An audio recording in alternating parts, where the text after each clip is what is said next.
Hello everyone and welcome to the IFS to all my dear aspirants. तो जैसे हमें सभी को पता है, कल के रात को जो है हमारे गैडबी 2025 के फॉर्म तो रिलीज हो गए हैं। अब बारी आती है हमने एप्लीकेशन फॉर्म कैसे फिल करने हैं, इसके रिगार्डिंग भी एक वीडियो बनाया है। एप्लीकेशन फॉर्म की डेट क्या रहेगी, फीस क्या रहेगी, इन सारी बातों के रिगार्डिंग भी वीडियो बनाया है। और इन दोनों वीडियो का जो लिंक है आपको कहाँ मिलने वाला है, तो डिस्क्रिप्शन बॉक्स में मिलने वाला है। अब आप लोगों ने इतने भर भर के कमेंट किए हैं कि सर सिलेबस डिस्कस करो, सर सिलेबस डिस्कस करो। तो क्या है, मेरी बारी है कि आपके कमेंट्स का रिस्पॉन्स करना, आपके कमेंट्स के ऊपर खरा उतरना। तो चलो दोस्तों, आज के सेशन में हम बात करेंगे कि गैडबी 2025 जो है उसके रिगार्डिंग हमारा सिलेबस क्या रहने वाला है। ठीक है, बात किसकी करने वाले हैं, हम सिलेबस की बात करने वाले हैं। और वो भी किसके लिए, तो पार्ट बी के लिए। तो चलो सेशन को स्टार्ट करते हैं और बात करते हैं सिलेबस की। तो सबसे पहले हमें सिलेबस में क्या देखने को मिलता है, तो हमें देखने को मिलता है बायोकेमिस्ट्री। और हाँ, ये एक one of the major unit है किसका, तो हमारे गैडबी का। और उसके साथ साथ सबसे इंपॉर्टेंट यूनिट हो जाएगा किसका, तो हमारे गैडबी एग्जाम का। आप आज मेरा ये वीडियो देख रहे हो, आप वीडियो को सेव कर लेना। जिस दिन एग्जाम हो जाएगा और आप खुद कैलकुलेट करोगे कि कितने क्वेश्चन बने थे बायोकेमिस्ट्री से, तो लगभग पार्ट बी में आपको 20 सवाल देखने को मिल जाएगी। मतलब एक अकेला यूनिट कैरी करता है लगभग 60 मार्क को। और 60 मार्क ऐसा वैसा नंबर नहीं है। अगर आपने बायोकेमिस्ट्री को बहुत सही से किया, बायोकेमिस्ट्री का अच्छे से प्रिपरेशन किया, तो 60 मार्क ऐसा नंबर है जिसके लिए आपका क्वालिफिकेशन बनेगा, आपका रैंक बनेगा। अगर आपका रैंक बन रहा है और आपने ये सब्जेक्ट को किया है, तो क्या बनेगा, तो ऑफ ऑल इंडिया रैंक 1 आ जाओगे। तो चलो, सो बायोकेमिस्ट्री के सिलेबस की बात करूं तो सबसे पहला टॉपिक हो जाएगा बायोमोलिक्यूल का स्ट्रक्चर्स एंड फंक्शन। उसके अलावा सेकंड वन टॉपिक है biological membrane structures, action potential and transport process. तो हाँ, ये टॉपिक जो है आपको कहां से देखने को मिल रहा है, या तो ये टॉपिक आप बोलोगे कि सर सेल बायोलॉजी का टॉपिक है, बट बायोलॉजिकल मेम्ब्रेन के structures, action potential and transport process जैसी चीजें हमें बायोकेमिस्ट्री के सिलेबस में देखने को मिल जाएगी। तो ठीक है, अगर आप सेल बायोलॉजी में पढ़ रहे हैं तो भी कोई दिक्कत नहीं है, आप बायोकेमिस्ट्री में पढ़ रहे हैं तो भी कोई दिक्कत नहीं। जरूरी क्या है, तो पढ़ना। जरूरी क्या है, हमारे लिए पढ़ना है, उस कंसेप्ट को पढ़ना हमारे लिए जरूरी हो जाता है। तो थर्ड वन हमारा टॉपिक क्या देखने को मिलता है, तो एंजाइम्स का classification, kinetics and mechanisms of action, basic concept and design of a metabolism. ठीक है, सो इंपॉर्टेंट टॉपिक में से कौन सा टॉपिक आ जाता है, तो एंजाइम काइनेटिक्स। एंजाइम्स का टॉपिक ऐसा वन ऑफ द टॉपिक है जो सबसे ज्यादा हमें क्या देखने को मिलता है, सबसे ज्यादा वेटेज कैरी करते हुए देखने को मिलता है। और उसके बाद हमें क्या देखने को मिलता है, तो हमें देखने को मिलता है basic concepts and designs of a metabolism. चाहे वो आपके कार्बोहाइड्रेट हो, लिपिड हो, अमाइनो एसिड हो एंड न्यूक्लिक एसिड हो, तो मतलब मेटाबॉलिज्म वाला टॉपिक भी आपका क्या हो जाता है, तो इंपॉर्टेंट हो जाता है। उसके अलावा फोटोसिंथेसिस हो जाए, फोटोसिंथेसिस के रिएक्शंस हो जाए, जैसे C3, C4, C2, और उसके साथ साथ कैमोली रिएक्शन। फिर उसके बाद जितने भी non cyclic photophosphorylation, cyclic photophosphorylation, ये भी क्या हो जाता है, तो एक इंपॉर्टेंट फैक्टर बन जाता है। उसके अलावा रिस्पिरेशंस की बात करूं तो रिस्पिरेशन हो जाएगा, इलेक्ट्रॉन ट्रांसपोर्ट चेन हो जाएगा, और फिर क्या आ जाएगा, तो बायो एनर्जेटिक जैसा चैप्टर भी हमें क्या देखने को मिल जाता है, तो इस वाले बायोकेमिस्ट्री के सिलेबस में आ जाता है। तो चलो नेक्स्ट यूनिट क्या होगा, तो उसकी बात करते हैं। तो सेकंड यूनिट की बात करूं तो वो है माइक्रोबायोलॉजी वाला यूनिट। और माइक्रोबायोलॉजी वाला यूनिट क्या कैरी करता है, तो कौन कौन से चैप्टर कैरी करता है, तो फर्स्ट चैप्टर होगा वायरस के structure and classification. Second chapter हमें देखने को मिलता है माइक्रोबियल क्लासिफिकेशन एंड डाइवर्सिटी। उसमें हम बात करते हैं bacterial, algal and fungal microbiology की। उसके साथ साथ मेथड्स इन माइक्रोबायोलॉजी की मैं अगर बात करूं, तो मेथड्स इन माइक्रोबायोलॉजी में ये वाला टॉपिक आपको देखने को मिलता है। फिर है माइक्रोबियल ग्रोथ एंड न्यूट्रिशन, उसमें आपको डिफरेंट काइनेटिक्स का पोर्शन हो जाए, मोनोड इक्वेशन हो जाए, जनरेशन टाइम हो जाए, उस तरीके से चीजें देखने को मिलती है। न्यूट्रिशन किन किन चीजों के ऊपर बेस करता है, ये भी सारे फैक्टर देखने को मिलेंगे। फिर नेक्स्ट वन टॉपिक क्या हो जाता है, तो एरोबिक एंड अनएरोबिक रेस्पिरेशन वाला हो जाता है। उसके बाद कौन सा टॉपिक इंपॉर्टेंट है, तो नाइट्रोजन फिक्सेशन वाला टॉपिक इंपॉर्टेंट है, और ये one of the best topics में से आता है, क्योंकि यहां से सवाल बनने के बहुत ज्यादा चांसेस होते हैं। क्या बोल रहा हूं, बहुत ज्यादा चांसेस हमें देखने को मिलते हैं। फिर थर्ड वन चीजों की या नेक्स्ट वन टॉपिक की बात करूं तो different microbial diseases and host pathogen interaction वाला टॉपिक बन जाता है, और इससे भी आपको क्या देखने को मिलते हैं, डिफरेंट डिसीजेस के रोल क्या है, उसके साथ साथ वायरसेस का डीएनए क्या है, कौन सा वायरस कौन से डिसीज को कॉज करता है, उसके अलावा कौन से फंगस किस डिसीज को कॉज करती है, चाहे वो प्लांट के हो, एनिमल के हो, या डिफरेंट ऑन अदर चीजों के रिगार्डिंग हो जाएंगे। तो सारे माइक्रोबियल डिसीजेस को पढ़ना भी हमारे लिए इंपॉर्टेंट है। उसके साथ साथ होस्ट पैथोजन में कौन कौन सी इंटरेक्शंस होती है, उन चीजों की भी हमारे लिए क्या है, तो बेसिक नीड हो जाती है। चलो सो नेक्स्ट चैप्टर की बात करते हैं, और नेक्स्ट यूनिट कौन सा है हमारा, तो नेक्स्ट यूनिट है बच्चों सेल बायोलॉजी वाला। और cell biology one of the important unit में से आता है, और सबसे बेसिक, सबसे सिंपलेस्ट और सबसे इजी वाला यूनिट आता है। तो मैं यही सलाह दूंगा कि इस यूनिट को स्किप करने की कभी कोशिश मत करना, क्योंकि इस यूनिट में हमें पढ़ना ही क्या है, तो प्रोकैरियोटिक एंड यूकैरियोटिक सेल का स्ट्रक्चर। तो वो तो हम बचपन से पढ़ते आ रहे हैं, बट फिर भी कुछ चीजें ऐसी होगी, कुछ फैक्ट ऐसे होंगे कि जो आपको पता नहीं होंगे, तो उन सारी चीजों को आपको पढ़ना है। फिर उसके अलावा क्या आ जाता है, तो cell cycle and cell growth control. Cell cycle actually क्या होता है, कौन कौन से फैक्टर, कौन कौन सी चीजें जो है आपको सेल साइकिल में आती हुई देखने को मिलेगी। फिर उसके अलावा क्या होगा, तो सेल का ग्रोथ कंट्रोल करने के लिए कौन कौन से प्रोटीन, कौन कौन से एंजाइम, कौन कौन से पाथवे चलते हैं, उन सारे पाथवे के रिगार्डिंग आपको क्या होना चाहिए, तो इंफॉर्मेशन होना चाहिए, नॉलेज होना चाहिए। फिर जो सेल है वो एक दूसरे के साथ कैसे कम्युनिकेट करती है, एक दूसरे के साथ कैसे बात करती है, तो उन टॉपिक के रिगार्डिंग भी आपको क्या होना चाहिए, तो आपको नॉलेज होना चाहिए, आपको इंफॉर्मेशन जो है वो पता होनी चाहिए। और फोर्थ वन चैप्टर कौन सा आता है, तो cell signalling and signal transduction वाला यूनिट आ जाता है। तो ये भी वन ऑफ द मेजर और इंपॉर्टेंट यूनिट हो जाता है। इसके रिगार्डिंग भी आपको क्या देखने को मिलेंगे, तो क्वेश्चंस देखने को मिलेंगे। सो प्लीज इन सारे टॉपिक्स को क्या करना, तो अच्छे से कवर कर लेना, ठीक है। बात करेंगे दोस्तों नेक्स्ट यूनिट की, और नेक्स्ट यूनिट हमें कौन सा देखने को मिलता है, तो जेनेटिक्स एंड मॉलिक्यूलर बायोलॉजी वाला यूनिट है।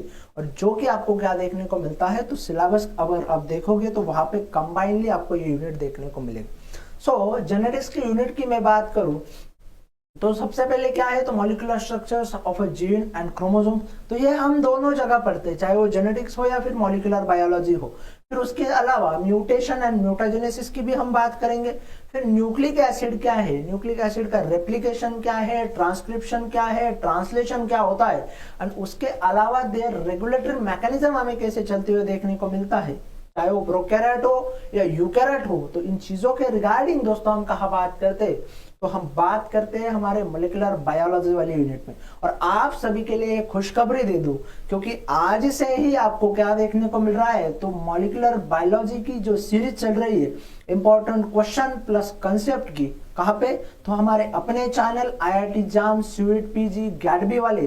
तो आ जाना एवरी शाम 6 बजे, हम क्या करेंगे, तो बढ़िया से क्वेश्चंस को प्रैक्टिस करेंगे, ठीक है। उसके अलावा जेनेटिक्स की मैं बात करूं तो मेंडलिन इनहेरिटेंस हो जाए, जीन इंटरैक्शंस हो जाए, कॉम्प्लीमेंटेशन टेस्ट हो जाए, लिंकेज हो जाए जेनेटिक्स में, चाहे वो प्लाज्मिड इंटरैक्शंस हो जाए, ट्रांसडक्शन, कॉन्जुगेशन वाले मेथड हो जाए, जो कि हम माइक्रोबायोलॉजी में भी पढ़ते हैं और जेनेटिक्स में पढ़ते हैं। उसके अलावा horizontal gene transfer and transposable element हो जाए, इन चीजों के रिगार्डिंग हम बात करेंगे। फिर RNA इंटरफेरेंस, ये भी टॉपिक देखने को मिलता है। नेक्स्ट वन टॉपिक क्या होगा, तो DNA डैमेज एंड रिपेयर होगा। सॉरी, नेक्स्ट वन टॉपिक क्या है, तो क्रोमोसोमल का वेरिएशन क्या देखने को मिलता है, क्रोमोसोम में कब कब वेरिएशन देखने को मिलता है, इन सारे टॉपिक्स के रिगार्डिंग जो है आप जेनेटिक्स एंड मॉलिक्यूलर बायोलॉजी वाली यूनिट में पढ़ोगे। और उसके साथ साथ molecular basis of genetic diseases, जितने भी हमें जेनेटिक डिसीजेस देखने को मिलते हैं, जेनेटिक सिंड्रोम देखने को मिलते हैं, तो सारे जेनेटिक्स डिसीजेस कैसे अराइजेस होते हैं, क्या उसके पीछे मॉलिक्यूलर रीजंस होते हैं। सो इन सारे चैप्टर्स के रिगार्डिंग, इन सारी चीजों के रिगार्डिंग हम कहाँ बात करेंगे, तो हम बात करेंगे दोस्तों हमारे इस यूनिट में, जो कि क्या देखने को मिलता है हमें, जेनेटिक्स एंड मॉलिक्यूलर बायोलॉजी वाला। आई होप यहाँ तक सारी यूनिट्स का सिलेबस जो है आपको क्लियर हो। इसके आगे बढ़ते हैं और बात करते हैं अब नेक्स्ट चैप्टर की या नेक्स्ट यूनिट की। और नेक्स्ट यूनिट क्या है, तो हमारा बायोटेक्निक्स वाला यूनिट है, जिसको हम टेक्निक्स का यूनिट बोलते हैं या मेथड्स इन बायोलॉजी बोलते हैं। तो सबसे पहले आपको क्या होगा, तो प्रिंसिपल ऑफ माइक्रोस्कोपी, चाहे वो लाइट माइक्रोस्कोपी हो, इलेक्ट्रॉन माइक्रोस्कोपी हो, या फिर फ्लोरोसेंट हो, या फिर कॉन्फोकल हो, मतलब इन चारों माइक्रोस्कोपी के बारे में आपको क्या है तो पढ़ना है। उसके अलावा मैं बात करूं तो सेंट्रीफ्यूगेशंस की बात करूं, तो चाहे वो हाई स्पीड सेंट्रीफ्यूगेशन हो या अल्ट्रा सेंट्रीफ्यूगेशन हो, तो इस चैप्टर के रिगार्डिंग भी आपको क्या होता है तो इस वाले यूनिट में पढ़ना है। नेक्स्ट क्या है, तो प्रिंसिपल ऑफ स्पेक्ट्रोस्कोपी वाला यूनिट आपको देखने को मिलेगा। तो प्रिंसिपल ऑफ स्पेक्ट्रोस्कोपी में कौन कौन सी चीजें पढ़ना इंपॉर्टेंट है, तो सबसे पहला है यूवी विजिबल, सेकंड वन है सीडी, जिसको हम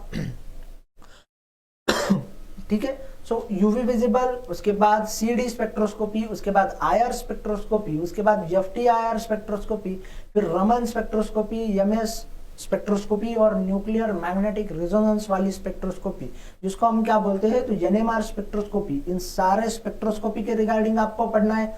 फिर उसके बाद नेक्स्ट पॉइंट कौन सा आ जाता है, तो हमारा नेक्स्ट पॉइंट आ जाता है प्रिंसिपल ऑफ क्रोमेटोग्राफी। अब प्रिंसिपल्स ऑफ क्रोमेटोग्राफी की बात करूं तो आयन एक्सचेंज क्रोमेटोग्राफी पढ़ना हमारे लिए जरूरी है। उसके साथ साथ जल फिल्ट्रेशन क्रोमेटोग्राफी जो है हमारे लिए पढ़ना जरूरी हो जाता है। फिर उसके अलावा मैं बात करूं किसकी, तो हाइड्रोफोबिक इंटरैक्शन जो है ये भी पढ़ना हमारे लिए जरूरी है। हाइड्रोफोबिक इंटरैक्शन वाला क्रोमेटोग्राफी पढ़ना हमारे लिए जरूरी हो जाता है। फिर नेक्स्ट वन है एफिनिटी क्रोमेटोग्राफी, उसके बाद है gas chromatography, high performance liquid chromatography, और उसके साथ साथ FPLC। इन सारे क्रोमेटोग्राफी के बारे में हमें क्या होना चाहिए, तो नॉलेज होना चाहिए, हमें इन चीजों के रिगार्डिंग क्या होना चाहिए, तो सारी चीजें पता होनी चाहिए। नेक्स्ट वन टॉपिक आ जाता है इलेक्ट्रोफोरेसिस, और उसके साथ साथ नेक्स्ट वन टॉपिक क्या आ जाता है, तो माइक्रो अरे वाला टॉपिक आ जाता है। तो इन सारे चैप्टर्स को, इन सारी चीजों को जो है आपको पढ़ना है कौन से वाले यूनिट में, तो हमारे टेक्निक्स वाले यूनिट में, ठीक है। उसके बाद हम बात करेंगे किसकी, तो इम्यूनोलॉजी की। और इम्यूनोलॉजी से जो है आपको बहुत सवाल देखने को मिलते हैं, कहाँ पे, तो हमारी एग्जाम्स में। तो इम्यूनोलॉजी की बात करते हैं तो इम्यूनोलॉजी यूनिट कहाँ से स्टार्ट हो जाता है, तो सबसे पहला पॉइंट होगा हिस्ट्री ऑफ इम्यूनोलॉजी, चाहे वो इनेट हो, ह्यूमरल हो एंड सेल मेडिएटेड इम्यूनिटी हो जाएगा। नेक्स्ट वन चैप्टर है antigen antibody structure and function वाला। उसके बाद molecular basis of antibody diversity वाला टॉपिक आ जाता है। फिर synthesis of antibody and secretion, उसके साथ साथ antigen antibody reaction, antigen antibody reactions कैसे होता है, इन सब चीजों के रिगार्डिंग पढ़ना है। नेक्स्ट वन चैप्टर है कॉम्प्लीमेंट, जो भी हमें कॉम्प्लीमेंट पाथवे हमें देखने को मिलते हैं, कॉम्प्लीमेंट रिएक्शन हमें देखने को मिलती है, चाहे वो primary and secondary lymphoid organ की बात होगी, फिर B and T cell and macrophages की भी बात होगी।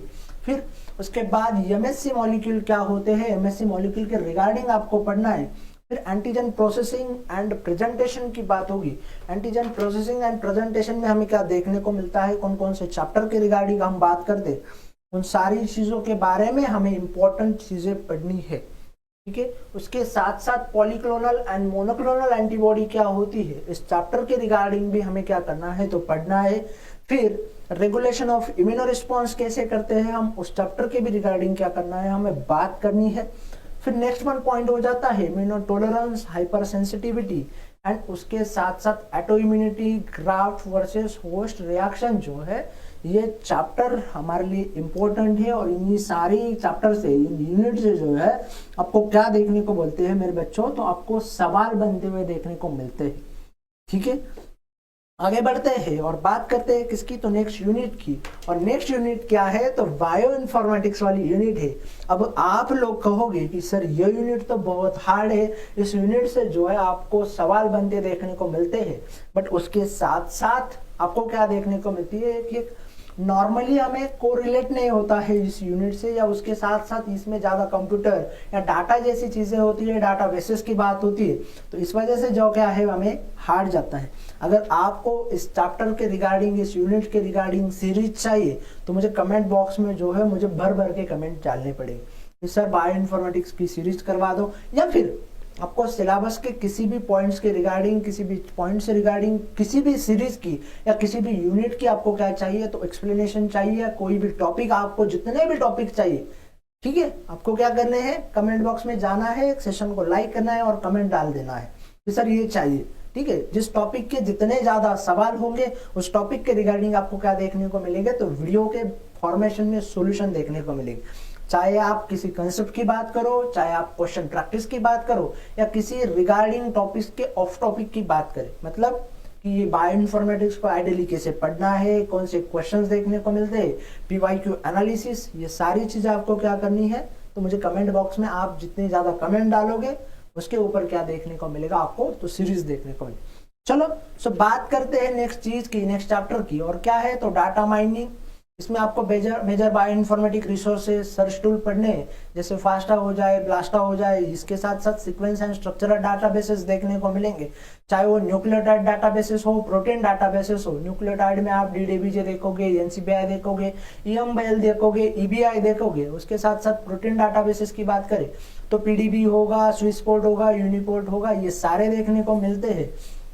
फिर नेक्स्ट वन क्या है, तो सीक्वेंस एनालिसिस, चाहे वो बायोमोलिकुलर सीक्वेंस हो या फाइल फॉर्मेट हो, जैसे हमें पीडीबी का फाइल फॉर्मेट देखने को मिलता है, मल्टीपल सीक्वेंस अलाइनमेंट देखने को मिलती है, स्कोरिंग मैट्रिसेस देखने को मिलता है, चाहे वो ग्लोबल लेवल का हो या फिर लोकल लेवल का हो, तो इसको भी पढ़ना जरूरी है। उसके साथ साथ data mining and analytical tool for genomics and proteomics studies के लिए ये भी इंपॉर्टेंट हो जाता है। तो इसके जैसे आपको लगभग 6 से 8 टॉपिक जो है या 10 टॉपिक जो है हम कंपैरेटिवली क्या कर सकते हैं, तो इस यूनिट से हमें पढ़ने हैं। चलो सो नेक्स्ट यूनिट की बात करते हैं, और नेक्स्ट यूनिट क्या है, तो हमारी अपनी सबकी फेवरेट जेनेटिक इंजीनियरिंग वाली यूनिट है। और ये इसमें क्या है, तो सबसे पहला पॉइंट आता है तो restriction and modification of enzymes. फिर वेक्टर्स की बात होगी, डिफरेंट वेक्टर, चाहे वो क्लोनिंग वेक्टर हो या फिर एक्सप्रेशन वेक्टर हो। फिर उसके साथ साथ जीन आइसोलेशन की बात होगी, क्लोनिंग एंड एक्सप्रेशन की बात होगी, ट्रांसपोजन्स एंड जीन्स की बात होगी, चाहे वो DNA labelling and DNA sequencing की बात होगी, इन सारी यूनिट्स की बात होगी। फिर polymerase chain reaction, DNA fingerprinting, southern and northern blotting, in situ hybridisation क्या होता है, आरएपीडी आरएफएलपी क्या होता है, साइट डायरेक्टेड म्यूटाजेनेसिस क्या देखने को मिलता है, इन जैसे सारे टॉपिक्स के रिगार्डिंग आपको क्या देखने को मिलता है, तो जेनेटिक इंजीनियरिंग वाले सिलेबस में ये सारी चीजें देखने को मिलती है। और आप सबके लिए और एक खुशखबरी दे दूं, क्योंकि इसी वीक हमारी सुबह 11 बजे जो है हमारे इसी चैनल के ऊपर सीरीज चल रही है जेनेटिक इंजीनियरिंग की, रिकॉम्बिनेंट डीएनए टेक्नोलॉजी की। तो आपको सिंपली क्या करना है, तो सुबह 11 बजे आ जाना है। उसके साथ साथ आपको क्या बेनिफिट होगा, तो बढ़िया से क्वेश्चन प्रैक्टिस देखने को मिलेंगी, और उसके साथ साथ कंसेप्ट के रिगार्डिंग भी आप क्या कर सकते हो, तो वहां पे स्टडी देखने को मिलेगा, कंसेप्ट भी क्लियर, क्वेश्चन भी क्लियर, एग्जाम भी क्लियर हो जाएगा। चलो सो बात करेंगे किसकी, नेक्स्ट यूनिट की। और नेक्स्ट यूनिट हमें क्या देखने को मिलती है, तो नेक्स्ट यूनिट है हमारे टिश्यू कल्चर की, चाहे वो प्लांट टिश्यू कल्चर हो या फिर एनिमल टिश्यू कल्चर हो। जितने भी सारे बढ़िया से कंसेप्ट आते हैं, चाहे वो टोटिपोटेंसी हो, प्लांट ग्रोथ रेगुलेटर हो, इलिसिटर हो, टिश्यू कल्चर में सेल सस्पेंशन कल्चर हो, प्रोटोप्लास्ट कल्चर हो, या फिर उसके साथ साथ सेकेंडरी मेटाबोलाइट का प्रोडक्शन हो, हेयर रूट डिसीजेस हो, ये सारे। उसके अलावा इंपॉर्टेंट टॉपिक कौन सा है, ट्रांसजेनिक प्लांट, तो वो भी कहाँ आता है, तो टिश्यू कल्चर में ही आता है। फिर plant product of industrial importance की भी बात होगी, उसके साथ साथ एनिमल टिश्यू कल्चर की बात होगी, मीडिया कंपोजिशन, ग्रोथ कंडीशन, उसके साथ साथ tissue preservation, anchorage and non anchorage growth dependent, उसके साथ साथ kinetics of cell growth, micro and macro carrier culture आपको देखने को मिलेगा। फिर हाइब्रिडोमा टेक्नोलॉजी एक इंपॉर्टेंट टॉपिक है, वो भी कहाँ पढ़ते हो आप, तो एनिमल टिश्यू कल्चर में पढ़ते हो। उसके साथ साथ स्टेम सेल टेक्नोलॉजी की बात होगी, एनिमल क्लोनिंग की बात होगी, और ट्रांसजेनिक एनिमल जितने भी सारे बनाते जाते हैं, तो इस चीज के रिगार्डिंग कहाँ बात करते हैं, तो टिश्यू कल्चर में बात होगी। ठीक है। सो आगे बढ़ते हैं और बात करते हैं किसकी, तो केमिकल इंजीनियरिंग की। और केमिकल इंजीनियरिंग में हमें देखने को मिलता है तो केमिकल इंजीनियरिंग के प्रिंसिपल क्या हो गए, applied to biological system, reactor design क्या होगा, ideal and non ideal multiphases fire reactor कैसे देखने को मिलते हैं, मास एंड हीट ट्रांसफर किया कैसे जाता है, रियोलॉजी ऑफ फर्मेंटेशन फ्लूइड हमें क्या देखने को मिलता है, एरेशन एंड एजिटेशन की बात होगी, मीडिया फॉर्मुलेशन एंड ऑप्टिमाइजेशन की बात होगी, kinetics of microbial growth, substance utilisation and product fermentation की बात होगी। उसके साथ साथ sterilisation of air and media की बात होगी, batch and feed batch and continuous processes की बात होगी। उसके अलावा various type of microbial and enzymes reactor जो है आपको देखने को मिलते हैं कहाँ पे, तो इसी यूनिट में। ठीक है। उसके साथ साथ scale of economical and feasibility analysis जो है इसी चैप्टर के रिगार्डिंग क्या किया जाता है दोस्तों, तो बात की जाती है। चलो आगे बढ़ते हैं और बात करते हैं किसकी, तो इंजीनियरिंग प्रिंसिपल ऑफ बायोप्रोसेसिंग। तो इस चैप्टर में हम कंप्लीट बायोप्रोसेस इंजीनियरिंग के रिगार्डिंग बात करेंगे, चाहे वो अपस्ट्रीम प्रोसेस हो, डाउनस्ट्रीम प्रोसेस हो, माइक्रोबियल एंड एनिमल कल्चर हो, प्लांट सेल कल्चर हो जिसका यूज किया जाता है सेकेंडरी मेटाबोलाइट में, बायोमास प्रोडक्शन के लिए, बायोफ्यूल्स के लिए, बायोप्लास्टिक के लिए, या उसके साथ साथ इंडस्ट्रियल एंजाइम्स एंड एंटीबायोटिक के लिए। उसके साथ साथ large scale production and purification हम कैसे करते हुए देखने को मिलते हैं, चाहे वो रिकॉम्बिनेंट प्रोटीन हो, industrial application and chromatographic and membrane based techniques का हम कैसे यूज करेंगे, तो इन सारी चीजों की बात कहाँ होगी, तो बायोप्रोसेस इंजीनियरिंग में होगी। उसके साथ साथ बायोरेमिडिएशन जो प्रोसेस हमें देखने को मिलता है, चाहे वो एरोबिक एंड एनारोबिक प्रोसेस के थ्रू हो, तो उसकी भी बात कहाँ होगी, तो इसी यूनिट में इसी टॉपिक्स में होती हुई देखने को मिल जाती है। सो नेक्स्ट वन आगे बढ़ते हैं और लास्ट पॉइंट आता है एप्लीकेशन वाला। तो जितने भी सारे एप्लीकेशन है, चाहे वो टिश्यू कल्चर के हो, रिकॉम्बिनेंट डीएनए टेक्नोलॉजी के हो, जेनेटिक इंजीनियरिंग के हो, आपके बायोप्रोसेस इंजीनियरिंग के हो, इन सारी चीजों के रिगार्डिंग और जो भी टॉपिक बच जाते हैं ये पर्टिकुलर बायोटेक्नोलॉजी वाला सेक्शन हमें देखने को मिलता है। तो इन सारे टॉपिक्स के रिगार्डिंग क्या होगी, तो यहाँ पे बात होती हुई देखने को मिलती है। इस वाले यूनिट में आपको क्या देखने को मिलता है, तो बात होती हुई देखने को मिल जाती है। उसके बाद हम बात करते हैं अब नेक्स्ट चीज की, और नेक्स्ट चीज क्या होने वाली है, तो चलो हम बात करेंगे किसकी, तो पार्ट ए की। पार्ट ए में हमें कितने सवाल देखने को मिल जाते हैं, तो पार्ट ए की अगर मैं बात करूं तो लगभग 60 क्वेश्चंस होते हैं। और ये 60 क्वेश्चन कितने मार्क के होते हैं, तो 1 मार्क के हमें देखने को मिलते हैं। और लगभग ये कितने मार्क को कैरी करते हैं, तो 60 मार्क को कैरी करते हुए हमें देखने को मिल जाते हैं। अब ये 60 मार्क्स अगर हमें जितने हैं, अगर हमें ये 60 मार्क्स चाहिए, तो मुझे बहुत बच्चों ने कमेंट्स में पूछा है कि क्या सर पार्ट ए के क्वेश्चंस को अगर ना सॉल्व किए तो चलेगा, या फिर पार्ट ए के 60 क्वेश्चन को सॉल्व करना नेसेसरी है क्या। एक बात आराम से ध्यान से सुनो, क्योंकि ये पार्ट ए के जो सवाल है, चाहे वो बायोलॉजी के हो, केमिस्ट्री के हो, फिजिक्स के हो या मैथमेटिक्स के हो, ये सारे सवाल आपको कौन से लेवल के देखने को मिलते हैं, तो आपके 11th और 12th लेवल वाले देखने को मिलते हैं। कौन से लेवल के, 11th और 12th लेवल वाले देखने को मिलते हैं। अब आप सोचो, आपने ग्रेजुएशन कंप्लीट कर लिया, आप बीएससी के 3rd ईयर में आ गए हो, आपको क्या ही दिक्कत होगी इन चारों ऑप्शंस में या ये चारों सब्जेक्ट्स में। ठीक है, मैं मानता हूँ हम लाइफ साइंस के बच्चे हैं, हमें पता नहीं है मैथमेटिक्स के बारे में, हमें पता नहीं है फिजिक्स के बारे में, हमें पता नहीं है केमिस्ट्री के बारे में, बट हमें क्या करना है, पीवाईक्यू का एनालिसिस करना है और जो चैप्टर्स इंपॉर्टेंट है बस उसी को क्लियर करके जाना है। ठीक है, अगर आप, मैं मान कर रहा हूं कि बायोलॉजी में क्या कर सकते हैं, तो अगर हम 60 मार्क्स से तो 15 क्वेश्चन मार्क सकते हैं। अगर आप हर एक यूनिट से बायोलॉजी को छोड़ दो, बायोलॉजी आपने बहुत अच्छे से प्रिपेयर कर लिया, आपने 15 आउट ऑफ 15 मार्क कैरी कर लिए। केमिस्ट्री, फिजिक्स, मैथमेटिक्स से अगर आपको 5 मार्क भी मिल जाए तो ये 15 हो जाएंगे, वो 15 30 मार्क हो जाएंगे।